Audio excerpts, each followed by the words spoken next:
Hola amigos de YouTube,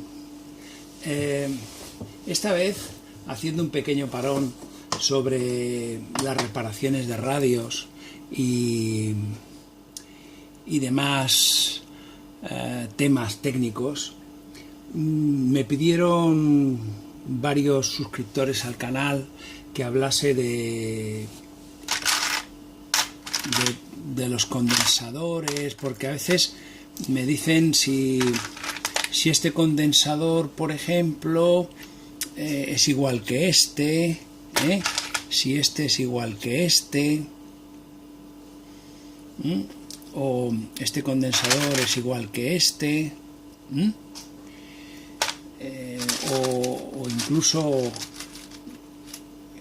hay otros condensadores tipo estos que llamaban de alquitrán, o de estos que eran tan antiguos, que hay de muchos tipos, hay incluso estos de aquí, ¿vale?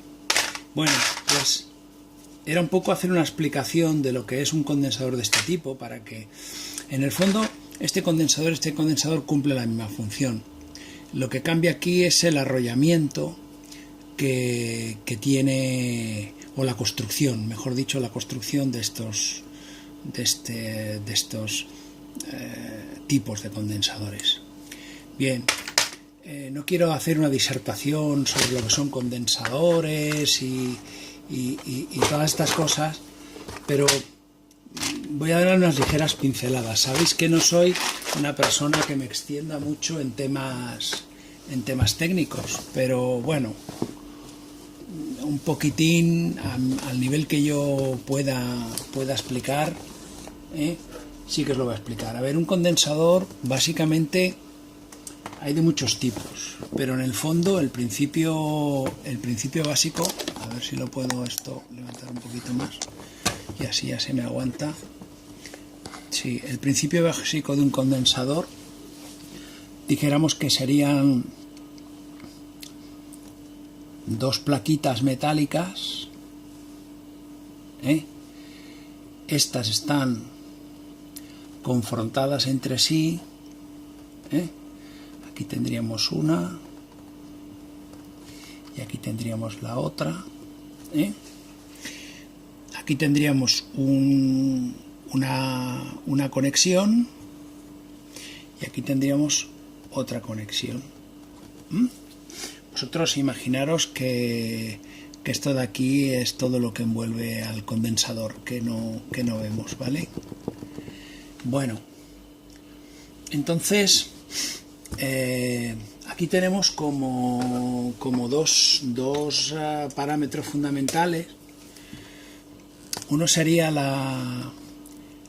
las superficies de las dos plaquitas que están confrontadas entre sí, y luego tendríamos otro tema importante, sería la distancia a la que están separadas entre sí, que más que la distancia muchas veces es la capacidad dieléctrica. La capacidad dieléctrica es a una determinada tensión cuando una carga saltaría, cuando se produciría la conducción.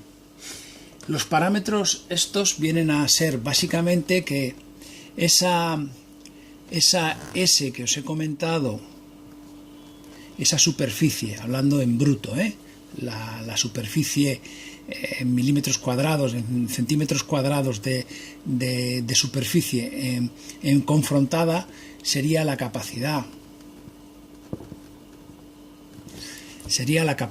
Perdonad porque escribo bastante mal y esto no se lee aquí. Eso es. Esto sería la capacidad,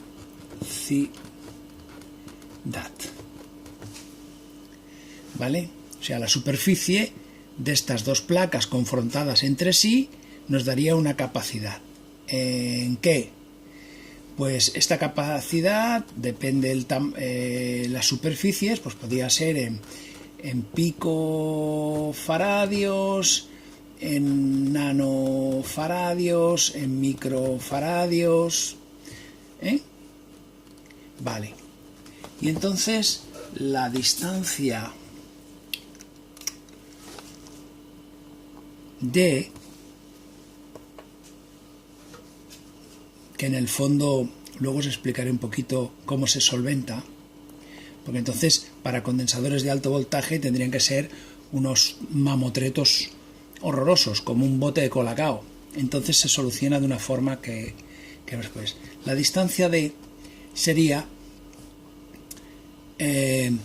a mayor distancia, dijéramos a distancia mayor, mayor voltaje. ¿Vale? Entonces estos serían los volts. No bien la distancia, sino la capacidad dieléctrica, porque se puede reducir la distancia si aquí en medio, en este momento estamos viendo que aquí en medio lo que hay en este condensador que os estoy dibujando, esto de aquí, sería aire. ¿Dónde encontramos un dieléctrico tipo aire? Pues los condensadores variables de sintonía de una radio. Aquí, cuando llegamos a aquellas piezas en las que luego aquí tenemos unas lengüetas que entran y salen, lo que estamos haciendo es que cuando todas las lengüetas están dentro del condensador, tenemos una gran capacidad. Entonces dijéramos que, vamos a ver si lo vemos aquí, este es un buen ejemplo. ¿Veis? Aquí tenemos una parte de lengüetas que son una de estas superficies que es móvil, y luego aquí abajo tenemos otra cantidad de lengüetas que son estas de aquí, que son fijas. ¿Qué pasa? Que yo puedo variar la capacidad del condensador en base a la superficie que está en contacto, confrontada, superficie confrontada, ¿veis? Entonces cuando yo cierro el condensador a tope, yo tengo toda la superficie de las aletas móviles, de la placa móvil, con la placa fija. Y esto es un condensador fijo. Ahora mismo es un condensador fijo. Si yo empiezo a moverlo, yo puedo variar la capacidad de este condensador desde una mínima capacidad hasta una máxima capacidad. Esto es necesario para los radios, porque necesitamos variar la capacidad, ya que la bobina de antena es fija, para poder hacer que resuene a distintas frecuencias y sintonizar la radio. Pero los condensadores convencionales, los que dijéramos os he mostrado antes, no se produce este caso. En estos condensadores aquí no hay variación posible. Aquí hay un diseño, una superficie confrontada, y luego esto, si lo pudiésemos limpiar, veríais que es un arrollamiento de estas dos capas. Fabricaremos un condensador y así lo veremos mejor. Lo que quiero es que os quede claro que como aislamientos, aquí en este condensador el aislamiento entre las placas es el propio aire,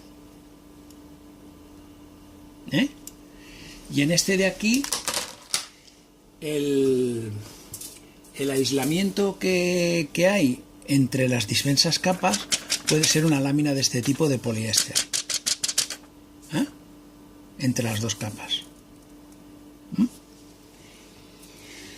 Entonces podemos tener pues diferentes aislantes, poliéster, no sé, diversos materiales, pero que sean aislantes. Y cada uno de ellos, hasta, por ejemplo, podríamos llegar a teflón, que sería el aislante mejor que hay para la alta tensión. Bien, que os quede claro, tenemos el condensador, básicamente consta de unas superficies metálicas confrontadas a una distancia que consideramos dieléctrico, y ese dieléctrico En este caso la distancia aquí es en el aire. Si fuese con poliéster, el voltaje lo vendría determinado por el grueso del poliéster, ¿vale? Entonces dijéramos que superficie de metálicas confrontadas determina la capacidad y el dieléctrico que hay en medio determina la tensión de trabajo del condensador, ¿vale? Muy bien, quito esto un poco. Y bien, todo esto os quería yo enseñar un poco este tema. Mirad, vamos a ver.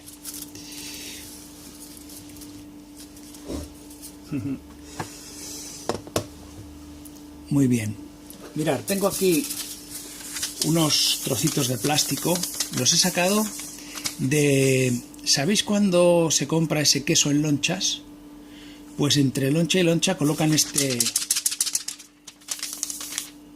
plástico que me pareció bastante aceptable para el experimento, y luego corté unas tiras de papel albal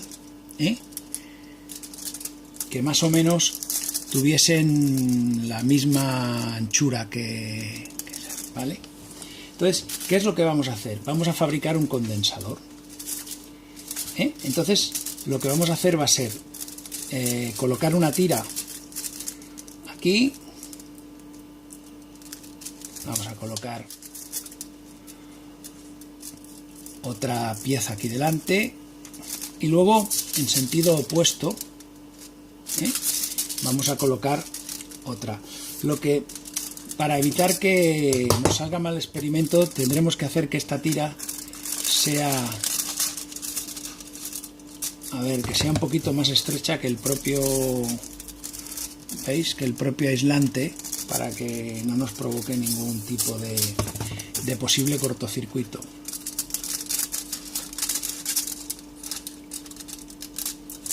Vamos a ver, eso es, muy bien. Entonces vamos a colocar estas dos tiras. La confrontación máxima que pueden tener estas dos tiras va a ser el tamaño de este papelito de poliéster. Luego, lo que vamos a hacer es ponerlas una enfrente de la otra sin que sobresalgan de los cantos. Colocaremos aquí otra tirita. Vamos a ver. Vale, y ahora esto que sobra vamos a dejarle un poquito de margen. Eso es. Muy bien. Y ahora esto, una vez nos cercionemos de que evidentemente no hay ninguna capa que sobresalga del poliéster, pues vamos a enrollarlo sobre sí mismo. ¿Qué estamos haciendo con esto? Hombre, estamos reduciendo el cacho condensador que nos había quedado, ¿no? Vale, muy bien. Vamos a verificar que esto realmente no se cortocircuita, ¿veis? ¿Veis lo que he hecho? Lo he enrollado de forma que si yo cojo ahora, por ejemplo, cojo un tester para evitar no seguir adelante si esto no me funciona, y entonces lo pongo en ohmios, esto sería un cortocircuito. Entonces si yo lo toco aquí y no marca, a ver, pues está marcando. Tenemos un cortocircuito, ¿veis? Algo se ha cruzado en el último momento. Hay que volver a deshacerlo para que... A ver en qué punto. Bueno, vamos a quitarle de aquí, creo que es esta última vuelta, que ha llegado a cortocircuitarse con...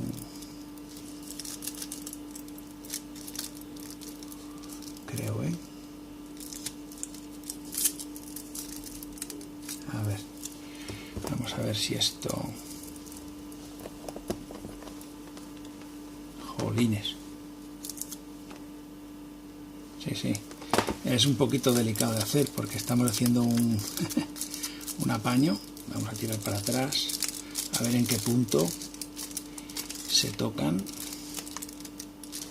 porque lo importante es que esto, para que el experimento nos salga bien, a ver, vamos a cortar un poquito por aquí, que no va a ser que sea aquí por donde...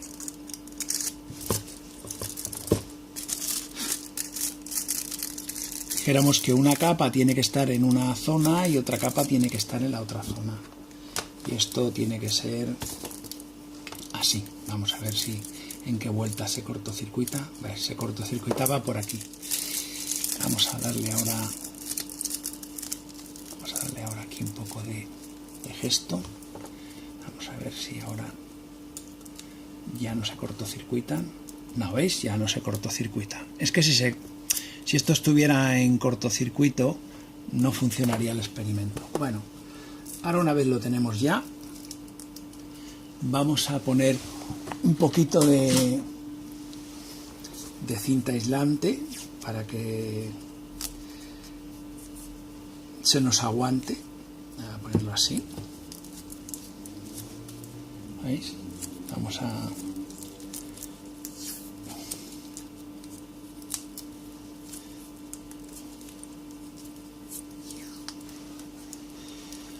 para que el conjunto del condensador nos adquiera solidez.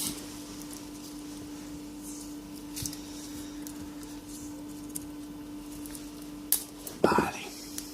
Bueno, esperemos que no se haya vuelto a cortocircuitar, porque si no... No, ¿veis? Ya no se cortocircuita, ¿eh? Esto funciona, ¿sí? Y aquí ya no se cortocircuita. Muy bien. En este momento ya hemos fabricado un condensador fijo. No sabemos, porque aquí no hay cálculo que valga, ni he querido hacerlo, porque esto se trata de un simple experimento para demostrar qué es un condensador. ¿Veis? Aquí. Y vamos a ver si es un condensador, porque para ser un condensador deberá demostrar que tiene una determinada capacidad. Bueno, vamos a ponerle primero una pinza, vamos a ponerle otra pinza y vamos a ver el condensador de cuánto nos ha quedado. A ver. Mirad. Es un condensador de 1,27 nanos. Estamos en la escala de 2 nanofaradios. Es un condensador de 1,27 nanos. Muy bien. ¿Veis? Hemos fabricado un condensador. Vamos a ver ahora si se comporta. Vamos a ver ahora si se comporta como tal. Vamos a ver si se comporta como un condensador.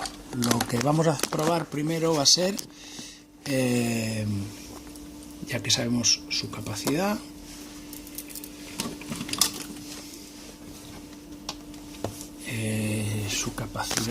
del condensador es 1,27 nanofaradios.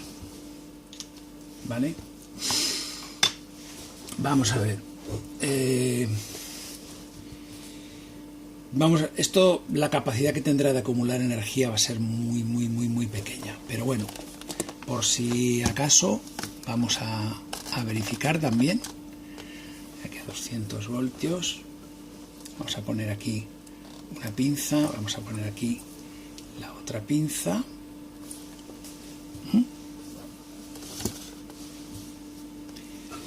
Y ahora vamos a alimentar el condensador con estas pinzas que tengo yo a 30 voltios. Voy a poner aquí una y voy a poner aquí la otra. Vale, ¿veis? Esto está en unos 32 voltios. Estamos colocando 32 voltios al condensador. Vale. En continua, en continua. En continua. Vamos a ver, voy a quitar la tensión. Supongo que desaparecerá muy rápidamente la tensión, porque es un condensador de una capacidad muy baja, además autoconstruido. Esto no tiene... Vamos a ver. Pero veréis que algo, durante un momentito, se mantiene la tensión todavía. A ver, voy a quitar. Mirad. Sí, se descarga muy rápidamente. Ahora lo he vuelto a cargar. ¿Veis? Y ahora, cuando diga ya, le he quitado la tensión. Y veréis que por unos segundos mantiene la tensión, acumula energía. Ya. ¿Veis? Yo creo que un par de segundos o 3 mantiene tensión el condensador. Bien. Como todo buen condensador, se opone al paso de la corriente continua y permite el paso de la corriente alterna. Vamos a comprobar si esto es cierto. Vamos a comprobar si esto es cierto. Bien. ¿Cómo lo vamos a comprobar? Bueno, vamos a hacer una cosa. Vamos a desconectar todo esto. Vamos a conectar esto, vamos a conectar esto y vamos a hacer negativo con negativo. Si yo pongo positivo con positivo, aquí tengo 32 voltios, que me da la fuente de alimentación. Bien. Ahora voy a poner a un extremo del condensador la fuente de alimentación y al otro extremo del condensador el voltímetro. ¿Qué vemos? Nada, no se transfiere ni un voltio.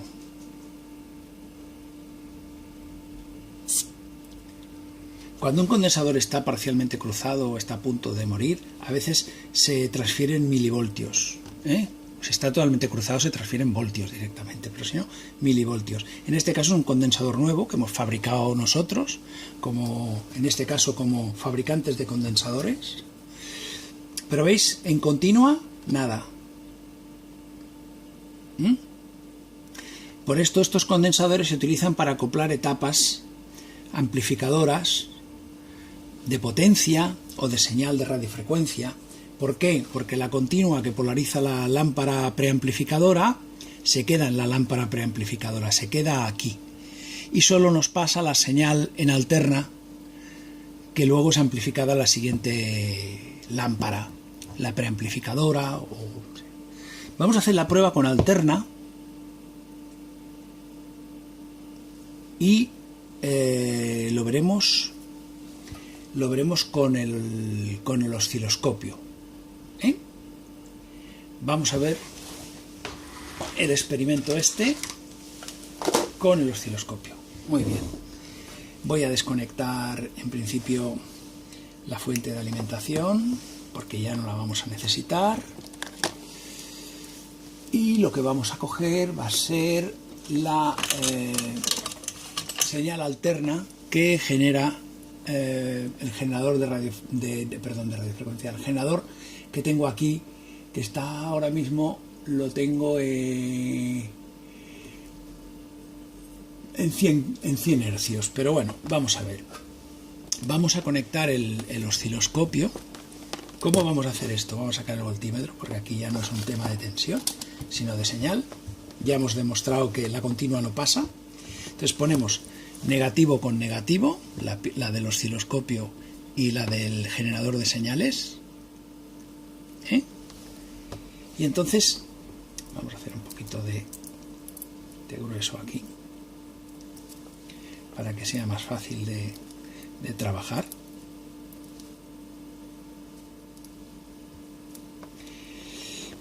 Vamos a pillar por aquí el osciloscopio y la señal que viene del generador, la vamos a poner aquí, ¿vale? Pero antes de conectarla, quiero que veáis un poco la pantalla del osciloscopio, para que veáis un poquito lo que hay, ¿no? A ver, ¿veis? Aquí tenemos la pantalla del osciloscopio en entrada. Si yo toco un extremo del condensador, ¿veis? Introduzco una interferencia, introduzco señal. Ahora voy a conectar la señal del generador. Mirad, y ahora voy a variar la frecuencia del generador. Fijaros.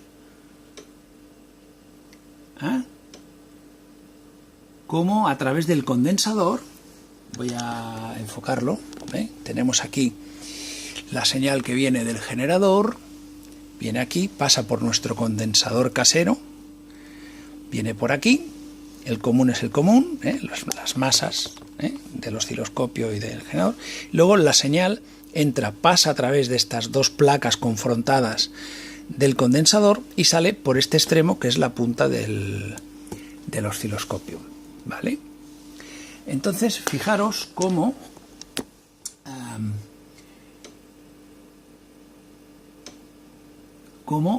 transfiere perfectamente la señal alterna. No nos deja pasar la continua, pero con la alterna no tiene ningún problema. El condensador permite pasar la corriente alterna, pero no la continua. Vamos a ver a distintas frecuencias si responde bien. En principio, ¿veis? Está en frecuencias muy bajas. Ahora estaríamos en 10 hercios. Perfecto. Vamos a pasar aquí a 100 hercios. Vamos a seguir subiendo. En principio deja pasar toda la corriente alterna, toda la señal alterna deja pasar correctamente, sin atenuar. Vamos a ponernos en un kilohercio. A ver, ahora estamos en un kilohercio, seguimos subiendo.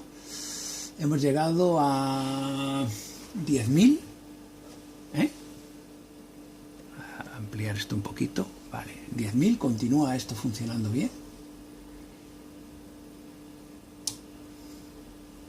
Vamos a seguir, fijaros, con la alterna realmente no tiene demasiado problema, El condensador a la frecuencia esta, como es una frecuencia de 1,27 nanofaradio, pues está bien. Claro, llega un momento, habéis visto aquí que se produce, ahora he pasado a 100.000, sí, son 100.000 hercios. Fijaros como a partir de aquí, dijéramos, veis como la amplitud de la señal se reduce, ya no hace una transferencia de frecuencia tan perfecta, y supongo que si sigo avanzando ya no podría avanzar más, ya no tengo más escala, pero en principio cubriría todas las frecuencias, lo que serían frecuencias audibles perfectamente. O sea, si me coloco en 1000, bueno, ahora es que está esto muy... Pero mirad qué señal más bonita, que nos regala el condensador que hemos construido con 2 trocitos de papel de albal y unos trocitos de plástico separador de lonchas de queso. Si jugásemos con distintos arrollamientos, tamaños y confrontaciones, podríamos llegar a fabricar condensadores, haciéndonos unas tablitas nosotros mismos, pero bueno, para el coste que tiene un condensador hoy en día no es un problema muy importante. Pues nada, espero que con esta pequeña práctica que me pedían con insistencia desde diferentes emails haya quedado claro cuál es el funcionamiento de un condensador y cuál es su construcción, cuál es su forma de construirse. Hay muchas maneras, o sea, yo aquí lo hemos hecho un poco así a mano, ¿no? Esto realmente los bobinan unas máquinas en los que consiguen meter gran cantidad de material conductor, en este caso que es el papel de plata, gran material conductor en muy poco espacio y con unos materiales muy aislantes para que podamos conseguir tensiones de aislamiento de 500 y 1000 voltios. El resto de condensadores, estos que habéis visto por ahí, que son los de lenteja, que le llaman, los cerámicos de disco, estos de aquí básicamente ya lo que son trozos cerámicos, trozos de cerámica en los cuales se han metalizado por los extremos y en función del diámetro del disco hay diversas capacidades y en función del grueso de la cerámica la tensión. Pero bueno, Más que nada era por descubrir un poco y por quitar tabús en lo que se refiere a la fabricación de condensadores de forma casera. Muchas gracias y hasta luego. Adiós.